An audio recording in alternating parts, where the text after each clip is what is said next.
அந்த 2 பேரும் போகவில்லை. அந்த வைத்தறிச்சலின் காரணமா இப்போ கூட நான் நினைக்கிறேன், நாளைக்கே கைது விட்ருவாங்க விஜய். இது எக்ஸ்ட்ரா லக்கேஜ், இது வேஸ்ட், டம்மி பீஸ், இது எதுக்கு வச்சுன்னு இருக்குது.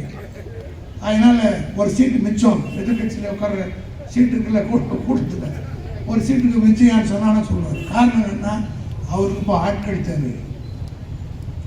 யாரை கொண்டு போய் சேர்த்தாலும் சேர்த்துப்பார். 2 பேர் இல்லையா போ. அதுதான் இன்றைக்கு தம் நாய்க்கு பிஸ்கெட் போட்ட வாலாட்டுவதை போல இன்றைக்கு கோபால்சாமி சொல்கிறார்.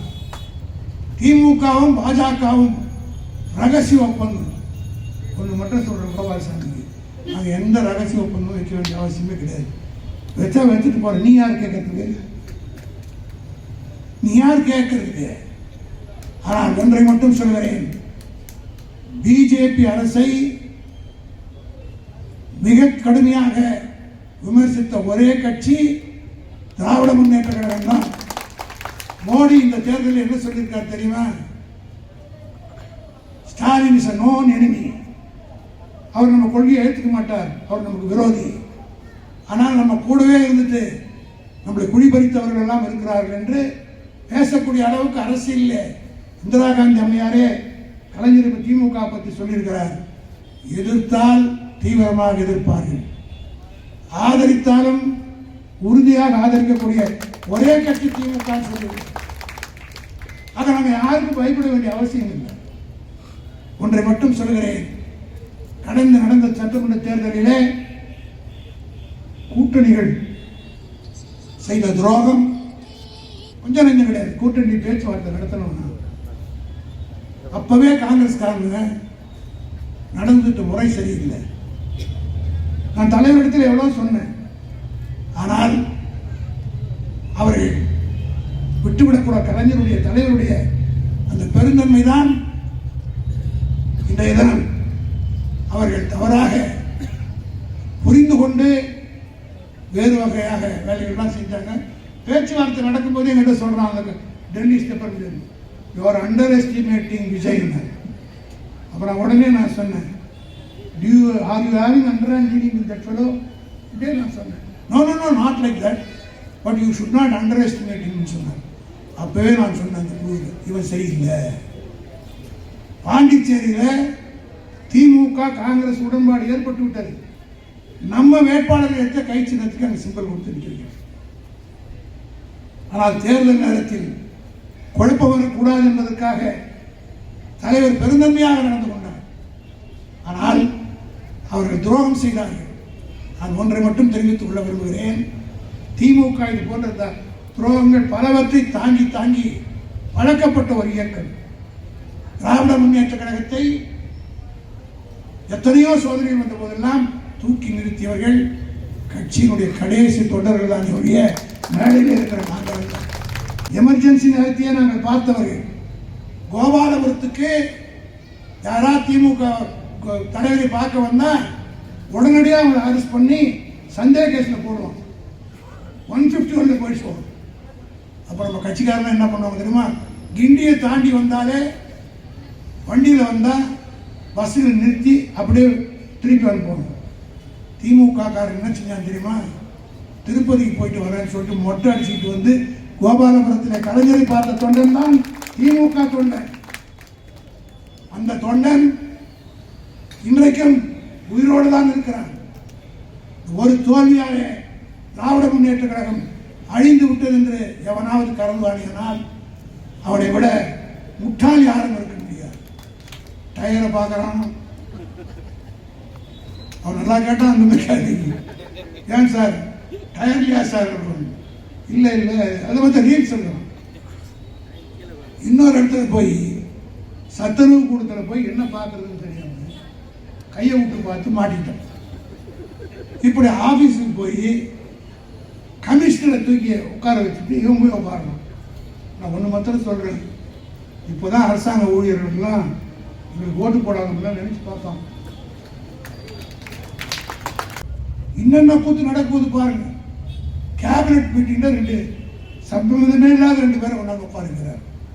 நான் கேள்விப்பட்டதெல்லாம் முதலமைச்சர் பாவம், ஜனங்க அந்த ஆளுக்கே தெரியாது.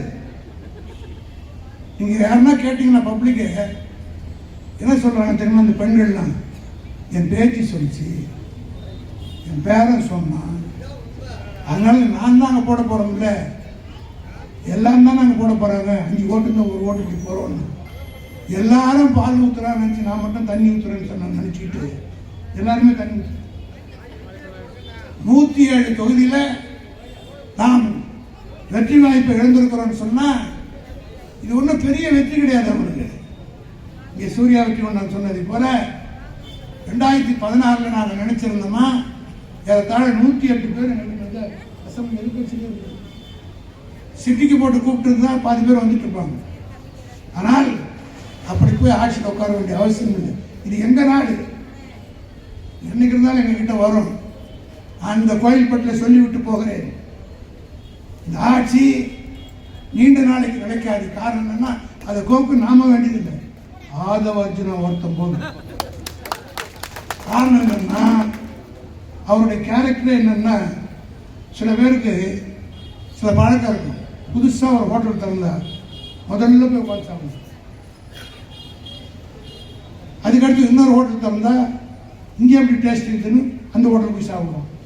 அது போல அரசியலில் ஒவ்வொரு கட்சியாக போய் பார்த்துட்டு வருவது தான் ஆதவர்ஜுனன். முதல்ல நம்மகிட்ட வந்தார், கொஞ்ச நாள் குப்பை கொட்டினார்.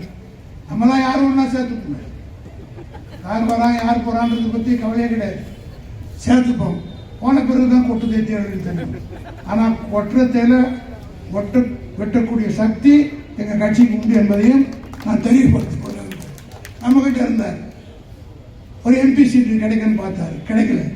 உடனே ஈஸிலி அவைலபிள் விடுதலை சிறுத்தைக்கு போய் அவங்களா வயாவையும் பற்றின்ற மாதிரி நம்மகிட்ட சீட்டு கேட்டார், முடியாது, அங்கிருந்து போயிட்டார்.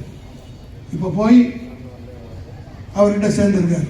நான் ஒன்று மட்டும் சொல்றேன், விஜய்க்கு ஒரு ஆபத்து வரப்போகுதுன்னா அது இந்த ஆதவர்ஜுனால தான் வரப்போகுது. தவிர ஒரு 2-3 நாள் அவரை 10 நாளாக வாங்கி திறக்கல.